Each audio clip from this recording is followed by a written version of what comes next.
What is up, family? Welcome back to the Brandon Brews channel. I am Brandon, and today I just want to give you a quick overview of Roehl Transport Phase 3. I have been in Phase 3 for 3 weeks since September. Today it's September 26th. That's the thing, like in trucking, you don't remember what days are because you end up going to sleep at certain times and whatever. Excuse the humming. You might hear that. That is my reefer. I am getting loaded. But stick around. I'm gonna tell you how Phase 3 goes. I've tried to give my experience of Phase 1, Phase 2, and now Phase 3. Stay tuned. Let's do it.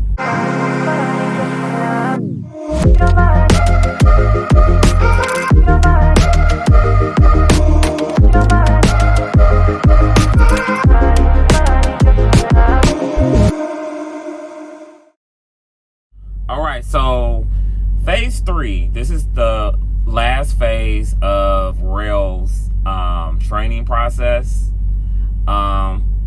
Phase 1 is your 3 weeks at a terminal on the range in the classroom. And basically they are preparing you and getting you ready to get your actual CDL license. And then after that, you get your CDL license, and then you go to Phase 2.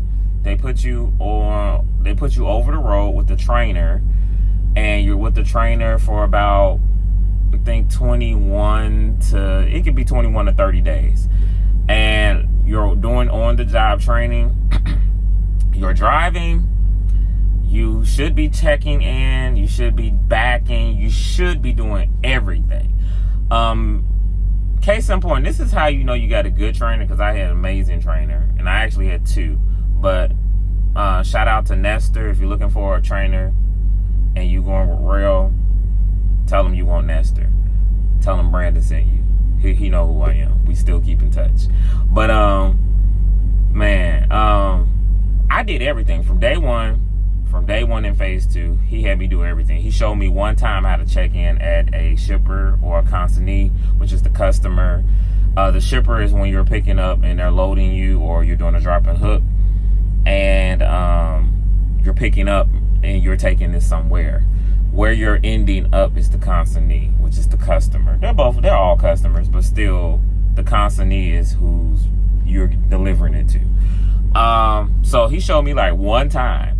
Mind you, I've been in customer service all my life. My first job on the books was working retail at Old Navy. So I've been in retail from Old Navy, Macy's, and all of that. So all that still comes to play. So once you do that in Phase 2, you finish, you test out. There's a little test you have to take. It's not like you taking the CDL test. It is not. You don't have to worry about that. But they just want to see, hey, all that stuff you've been doing over the road, can you do it? And can you prove yourself to have your own truck, basically? So you pass, then you get your truck. Then they put you in Phase 3. Phase 3 is a minimum of 30 days. That's what I heard. That's what my fleet manager told me. And basically, your fleet manager is there to assist you, but not hold your hand. But if you need your hand held, they are there to assist you and get you going. So me, I had to call my fleet manager for things that I had to call my fleet manager for. Like, if I'm at a shipper too long and my clock is running short and they said this load was supposed to be ready and it's not ready, that kind of deal, because that can affect where it's going. Like, I had maybe 2 times I had a load late because I was at the shipper and they wasn't ready. And it happens to be like a customer that says you need to be on time. Well, I won't be on time because where it's coming from, the shipper, where you're buying your product from, they're not being on time. So that's not my fault. Then I just had to, let me see. So things like that. I never had a problem with driving, didn't have a problem with my truck. Well, I had one minor problem with my truck. I had to put my truck in the shop. And that was over the weekend when I was doing my home time. It was something very minor. They had it fixed within like 2 hours. But basically, they want to see in Phase 3 is, can you do this job? We gave you the proper tools and training. Can you do this job? Are you confident with this job? Do you think you can do this on your own without reporting? So the main thing they do in phase 3, and I dislike it, main thing they do when they dispatch you your route or your pre-plan, and you got to call in to do a verbal dispatch. I hate it. I really hate that. And they won't release it to you so you can start it and it load up in the computer until you call them. So that's the part I do not like, because I'm just like, I get it. I know what I'm supposed to do. Can I go start doing it? Because sometimes your fleet manager may be on a call. Sometimes you might have to wait and be on hold. Sometimes they're busy. They're tied up. And so you just got to wait. And there's another thing too, like on the reefer side, in our workflow computer system, it asks you to put the temperature for these loads. And most of them have to be confirmed with the fleet manager. And I think it only works like that because you're in phase 3. So it's like some training wheel stuff. Like if I didn't have that going on, I would be good. I wouldn't need to really call them. So basically that's how phase 3 has been going. Like, where have I been? The furthest I've driven, it's not really far, but it was a different state that I have not been in. It was Kentucky. I've been in Kentucky, been in Michigan, Wisconsin. Oh, I stay in Wisconsin. You would think I live there. I stay in Wisconsin. Once I get to Wisconsin, it's like I'm there. Last week, when I was in Wisconsin, all my loads were in Wisconsin. All of them. I feel like I've been to every city in Wisconsin. And I get it. The company's headquarters is in Marshfield, and I heard that they own most of Marshfield, so I'm pretty sure they do business with everybody in Wisconsin. It just makes sense. But what I do like about that, some of the places were the same place. And so when it came to how they do stuff, how to check in, I already know.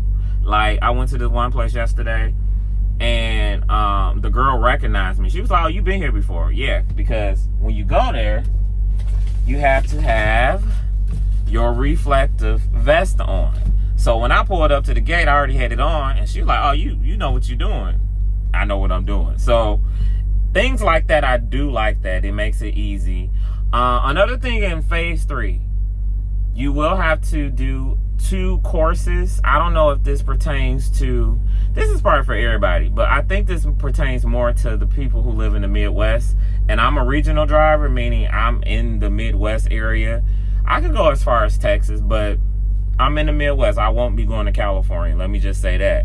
Unless they want me to. I'm not opposed to that. I would do it. Send me out on the Monday and have me back home by the weekend. I could do that. But I will say you have to do 2 courses, and one course is called Close Quarters. And Close Quarters is when they have you go to a terminal. They're going to pair you up with the trainer, and the trainer is going to run you through this little cube of close perimeters, and he's going to ask you to turn it, he's going to ask you to do these maneuvers. I think he did 4 or 5 of them, and it almost seems impossible. You're like, I got this big old semi with the trailer, and you want me to back up in this little tight spot, do this, do that. But that one class really opened my eyes to know how much this thing can maneuver. And you can really manipulate it. And you always don't have to do big movements. You know, we always think we gotta turn wide, we gotta do that. Some stuff you don't have to. You really don't. So it really enhanced my skills of knowing, like, oh, is this enough space for me? Okay, I can do this. And learning how to drive that trailer, and knowing that you are just sometimes, probably 90% of the time, driving the trailer and just not this tractor. Because this thing could go anywhere. You can turn it and it'll do what you want. But that trailer has a mind of its own. So that class was very beneficial. And then we did a simulator for winter, and that's why I said the Midwest. I think this is more geared towards the Midwest people, but I could be wrong, could be everybody, but it just wanted you to think. And so the simulator is start out sunny day, and then it starts storming, and then it starts snowing. So do you slow down? And then what happens if you hydroplane? Or what happens if your trailer starts sliding going the other way? How would you react and respond? So that simulator helped us and taught us, like, this is what you got to do. You got to do this, you got to do that.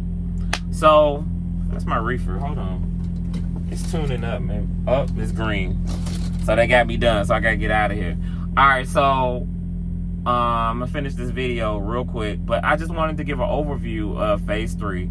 It's not like Phase 2. It's not like Phase 1. Phase 3, you really are on your own. And like I said, you have the support there. If you need it, you have it. And you will be talking to your fleet manager almost every day because you got to get the load dispatched. So that you can't go in into saying, I'm not going to call nobody because I don't need no help. No. That's kind of foolish. If you need help, get help. Don't be that person.